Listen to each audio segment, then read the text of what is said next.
Today's video name is velocity video. The most prestigious chapter in the field of physical chemistry is chemical kinetics. मेरा प्रणाम अपनी मातृभूमि को, जननी जन्मभूमिश्च स्वर्गादपि गरीयसी। अब chemical kinetics, पहले तो ये समझते हैं कि केमिकल काइनेटिक्स है क्या, इसमें स्टडी क्या की जाने वाली है। तो ये बहुत ही जरूरी है कि अबाउट चैप्टर को जानना चाहिए। तो केमिकल काइनेटिक्स, तो केमिकल काइनेटिक्स में जो स्टडी की जाती है वो रिएक्टेंट से प्रोडक्ट बनने में कितना टाइम लगा, मतलब चेंज रेट क्या है उनकी, जैसे रिएक्टेंट से प्रोडक्ट के कन्वर्जन की रेट क्या है, कोई भी रिएक्शन कितने टाइम पीरियड में कंप्लीट हो रहा है, इसकी स्टडी किस में करते हैं, केमिकल काइनेटिक्स में करते हैं। और दूसरी चीज ये है, ये चैप्टर रिएक्शन मैकेनिज्म में भी हेल्प करता है। और आप देखिए, अगर किसी भी रिएक्शन की ओवरऑल जानकारी हमें करनी होती है या ओवरऑल जानना होता है कि रिएक्शन में क्या कैसे क्या हो रहा है, तो उनके लिए ये 3 जो चैप्टर्स हैं, जिसे आप कह सकते हैं त्रिदेव, तो वो कौन कौन से चैप्टर्स हैं, थर्मोडायनेमिक्स, केमिकल इक्विलिब्रियम और केमिकल काइनेटिक्स। तो ये जो 2 चैप्टर्स हैं वो क्लास 11th में है। अब थर्मोडायनेमिक्स में क्या स्टडी की जाती है, थर्मोडायनेमिक्स में इसकी स्टडी की जाती है कि रिएक्शन हमारा फीजिबल है या नहीं। अब जैसे रिएक्शन फीजिबल है या नहीं वो आप पढ़ चुके होंगे। डेल्टा जी की वैल्यू अगर निगेटिव होगी तो रिएक्शन हमारा क्या होगा, फीजिबल होगा। मतलब डेल्टा जी की वैल्यू निगेटिव होनी चाहिए, तभी रिएक्शन क्या होगा, फीजिबल होगा, यानी कि रिएक्टेंट से प्रोडक्ट बन सकता है। तो और ये पॉइंट याद भी रखना है थ्रू आउट। अब केमिकल इक्विलिब्रियम में क्या होता है, केमिकल इक्विलिब्रियम में क्या होता है कि जैसे अब कितना अमाउंट प्रोडक्ट का फॉर्म होगा, तो अमाउंट के बारे में जानकारी हमें देता है कौन, केमिकल इक्विलिब्रियम।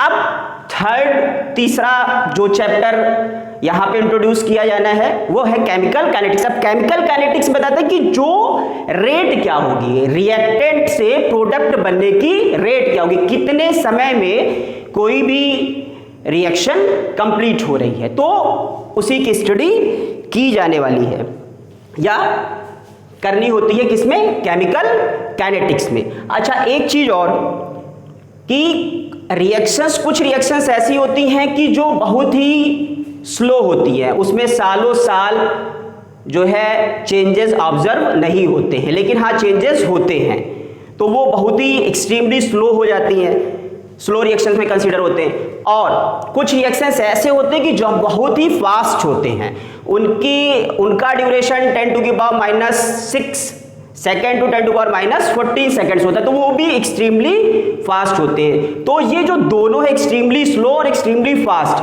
उनकी जो रेट निकालना वो पॉसिबल नहीं हो पाता है। अब उन दोनों के बीच के रिएक्शंस होते हैं, उन्हीं की स्टडी हम किस में करेंगे, केमिकल काइनेटिक्स में करेंगे। तो ये बेहद ही इंपॉर्टेंट है कि चैप्टर को जाना जाए कि चैप्टर कह क्या रहा है। ठीक, अब इस चैप्टर का जो सबसे पहला टॉपिक आता है वो क्या है, rate of reaction, rate of reaction. तो रेट ऑफ रिएक्शन की पहले डेफिनेशन समझ ली जाए, और बहुत ही आसान डेफिनेशन है। यहां पर एक कोई ले लेते हैं, आर रिप्रेजेंट कर रहा है रिएक्टेंट को, R2 प्रोडक्ट, बहुत ही सिंपल है, R मींस रिएक्टेंट और P मींस प्रोडक्ट। आप कुछ भी ले सकते हैं, X2Y जो भी आप कॉमन कहे वो भी कर सकते हैं, उसमें कोई दिक्कत नहीं है।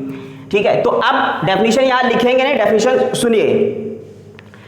रेट ऑफ रिएक्शन की डेफिनेशन क्या है, the change in a concentration, the rate of change of concentration of reactant or product। फिर से डेफिनेशन सुनिए, the rate of change of concentration of reactant or product is called rate of reaction। बहुत ही आसान है, तो उसको क्या बोलते हैं, रेट ऑफ रिएक्शन। अब देखिए, रेट ऑफ रिएक्शन में यहां पे लिखा भी जा सकता है change in concentration, change in concentration, reactant oblique यहां पे कर लीजिए प्रोडक्ट अपॉन टाइम टेकन, या टाइम ड्यूरेशन भी कर सकते हैं। तो rate of reaction equal to change in concentration of reactant और प्रोडक्ट अपॉन टाइम टेकन। तो ये तो डेफिनेशन हो गई। अब देखिए यहां पर उसको मैथमेटिकल टर्म में लिखा जा रहा है। तो rate of reaction equal to delta R upon delta T. यहां पर एक साइन लगा लेते हैं, माइनस का साइन लगाते हैं। तो rate of reaction equal to minus delta R upon delta T. तो ये जो बात हो रही है वो किसमें चेंजेस आ रहे हैं, रिएक्टेंट की कंसंट्रेशन में चेंजेस आ रहे हैं। अब डेल्टा आर क्या है यहां देख लेते हैं। डेल्टा आर को आप यहां पे लिख सकते हैं R2 माइनस R1 अपॉन, इसको आप लिख सकते हैं T2 माइनस T1। आप समझ लेते हैं R2 माइनस R1 क्या है। तो अब देखिए जैसे, अच्छा आज की जनरल नॉलेज छूट गई, उसको भी जान लेते हैं। तो आज की जनरल नॉलेज है the inventor of pressure cooker is Denis Papin. तो जो प्रेशर कुकर का आविष्कार किया है वो डेनिस पैपिन ने किया है। अब इसको समझने के लिए हम डेनिस पैपिन का कुकर ही यूज करते हैं। तो जैसे कि बहुत डेली लाइफ में चावल होता है और उसको कुक करना होता है, पकाना होता है। तो अब चावल और पानी की केमिस्ट्री किस में रहेगी, कुकर में रहेगी, डेनिस पैपिन के कुकर में। तो अब देखिए कि और किसकी सहायता से दोनों की केमिस्ट्री चल रही है, by the help of heat. अब देखिए जैसे जैसे हीट मिलेगी तो वैसे वैसे चावल क्या होगा, तो जो आपका कच्चा चावल है धीरे धीरे क्या होगा, वो कुक होगा और पकेगा। तो अब किसी टाइम पीरियड पे उसकी जो कंसंट्रेशन है, मान लीजिए वो क्या है, जब उसको टाइम T1 है तो उसकी कंसंट्रेशन क्या हो गई, थोड़ा सा चेंजेस आया उसमें, वो कंसंट्रेशन क्या हो गई R1। ठीक, अब थोड़ा सा और उसको टेम्परेचर दिया गया, तो अब सपोज दैट वो टेम्परेचर क्या हो गया, T2 हो गया। अब T2 पे चावल की कंसंट्रेशन क्या हो गई, R2 हो गई। तो यानी कि जो उसकी कंसंट्रेशन में चेंज आया, किसके साथ चेंज आया, टाइम के साथ साथ चेंज आया। तो अब वही लिखा गया है फाइनल, मतलब जो अभी उसका फाइनल हो गया, final R2 minus R1 upon T2 minus T1। तो ये चेंजेस आ गए। चेंजेस किसमें आए, रिएक्टेंट की कंसंट्रेशन में। अच्छा, अब ये माइनस साइन किसको डिनोट करता है, माइनस साइन ये बता रहा, बहुत ही इंपॉर्टेंट क्वेश्चन है इसका कि माइनस साइन क्या डिनोट करता है। माइनस साइन ये डिनोट करता है कि रिएक्टेंट की कंसंट्रेशन में कमी आ रही है, यानी कि रिएक्टेंट की जो कंसंट्रेशन है वो क्या हो रही है, डिक्रीज हो रहा है। ये माइनस साइन बताता है। क्लियर, तो ये याद रहने वाली चीज है। ये माइनस साइन क्या डिनोट करता है, मींस रिएक्टेंट की कंसंट्रेशन क्या हो रही है, डिक्रीज हो रही है। अच्छा, अब यूनिट की बात कर लें, रेट ऑफ रिएक्शन की यूनिट क्या आ सकती है यहाँ पे। अब देखिए ये क्या है, रिएक्टेंट है और कंसंट्रेशन है। तो कंसंट्रेशन की यूनिट क्या होती है, मोल पर लीटर, मोल पर लीटर लिख दिया। और टाइम की यूनिट क्या होती है, आप सेकंड लिख सकते हैं, सेकंड में या सेकंड में, मिनट में होगा तो मिनट में, जिस पे रहे। तो अब यूनिट क्या आ गई, रेट ऑफ रिएक्शन की mole litre inverse second inverse. तो ये रेट ऑफ रिएक्शन की यूनिट आ गई। अच्छा, अब देखिए अगर यहां पे रेट ऑफ रिएक्शन किसके टर्म में लिखना हो, प्रोडक्ट के टर्म में लिखना हो, तो यही चीज है, यही से उठाते हैं, रेट ROR लिख देते हैं, rate of reaction equal to, यहां पे अब देखिए इसके लिए लिखा है delta P upon delta T, positive का साइन लगा हुआ है। ये पॉजिटिव का साइन मीन क्या है कि प्रोडक्ट की कंसंट्रेशन क्या हो रही है, लगातार क्या हो रही है, इंक्रीज हो रही है। प्लस साइन इसको बताता है, प्लस मींस कि प्रोडक्ट की कंसंट्रेशन क्या हो रही है, इंक्रीज हो रही है विद टाइम। तो ये भी क्लियर हो गया। अब ये दोनों क्वेश्चन इंपॉर्टेंट भी हैं कि माइनस साइन और प्लस साइन क्या डिनोट करता है। क्लियर, तो ये तो डेफिनीशन हुई, डेफिनीशन भी बहुत ही आसान है और उसमें कहीं भी कोई हेजिटेशन नहीं होनी चाहिए। और अगर आपको और भी डेफिनीशन लिखनी हो तो आप वैसे भी लिख सकते हैं। द रेट ऑफ, अब यहाँ से जैसे कि पूरा मैथमेटिकल टर्म में समझ लेते हैं कि अब ये प्रोडक्ट में चेंज है, तो आप डेफिनेशन ये भी लिख सकते हैं, the change in a concentration of reactant और product with respect to time. तो ये भी डेफिनेशन हो गई। तो रेट अगर नहीं लिखेंगे तो आप ये लिख सकते हैं, the change in a concentration of product और reactant with respect to time is called rate of reaction.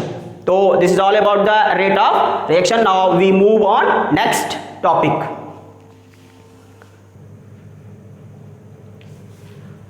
Next topic is average rate. तो अब एवरेज रेट समझ लेते हैं, बहुत ही आसान है एवरेज रेट भी। तो इसको रिप्रेजेंट करते हैं एवरेज रेट को RAV, R rate of reaction और ये एवरेज रेट ऑफ रिएक्शन। तो बहुत ही आसान ये भी डेफिनेशन है और एवरेज रेट और रेट ऑफ रिएक्शन लगभग एक ही चीजें हैं।